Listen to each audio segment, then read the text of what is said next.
سوال یہ ہے کہ بعض حضرات جو دین کا کام کرتے ہیں، دعوت و تبلیغ کی محنت میں لگے ہیں، بعض مرتبہ دین کی اہمیت بیان کرتے ہوئے یہ بات بھی بیان کرتے ہیں کہ اللہ تعالیٰ کے نزدیک حضور پاک صلی اللہ علیہ وسلم سے زیادہ دین محبوب ہے۔ اللہ کے نبی علیہ السلام کو اللہ تعالیٰ دین سے زیادہ پسند نہیں کرتے ہیں، دین سب سے زیادہ اللہ کو پسند ہے۔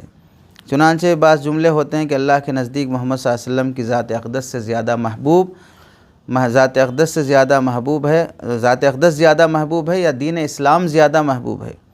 زیادہ تر ساتھیوں کی زبان پر یہ جملے ہوتے ہیں کہ اللہ کے نزدیک دین زیادہ محبوب ہے محمد صلی اللہ علیہ وسلم سے، اسی لیے اللہ تعالیٰ نے نبیوں کو اس دین کی خاطر پٹتے ہوئے دیکھا مگر دین مٹتے ہوئے نہیں دیکھا۔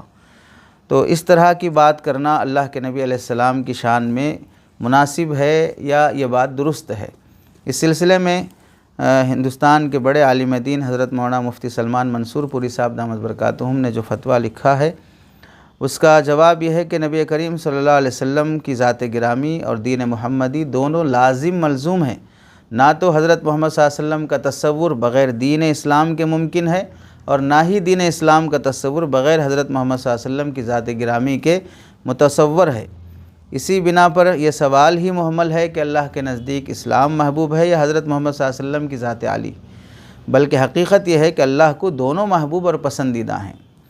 اور سوال میں جو جملہ منقول ہے کہ اللہ نے نبی کریم صلی اللہ علیہ وسلم کو اس دین کے خاطر پٹتے ہوئے دیکھا مگر دین مٹتے ہوئے نہیں دیکھا، یہ تعبیر، ایسے جملے بولنا نہایت جاہلانہ جملے ہیں، کیونکہ اللہ کے نبی علیہ السلام کو جو بھی تکلیفیں پہنچی ہیں ان کے لیے اللہ نے درجات بلند کیے ہیں۔ ایسی تعبیرات سے ہر مسلمان کو بچنا لازم ہے۔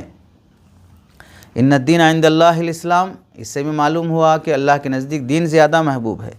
دوسری حدیث ہے، اللہ کے نبی علیہ السلام نے فرمایا انا وانا حبیب اللہ ولا فخری، میں اللہ کا محبوب بندہ ہوں اور مجھے اس پر کوئی فخر نہیں۔ اس سے معلوم ہوا اللہ کے نزدیک اللہ کے نبی بھی زیادہ محبوب ہے، دین بھی محبوب ہے، اللہ کا رسول بھی محبوب ہے۔ ایک دوسرے کو ترجیح دینا، فضیلت بیان کرنا، دین کے کاموں کی قربانیوں کی اہمیت بڑھانے کی خاطر، یہ حماقت والی حرکت ہے۔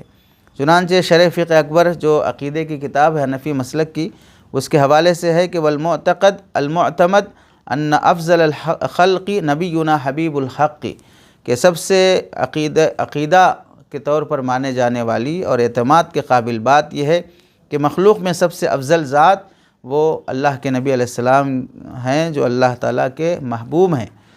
اور بعض لوگوں نے اس بات پر اجماع بھی کیا ہے کہ سب سے زیادہ محبوب ذات اللہ کی ذات ہے۔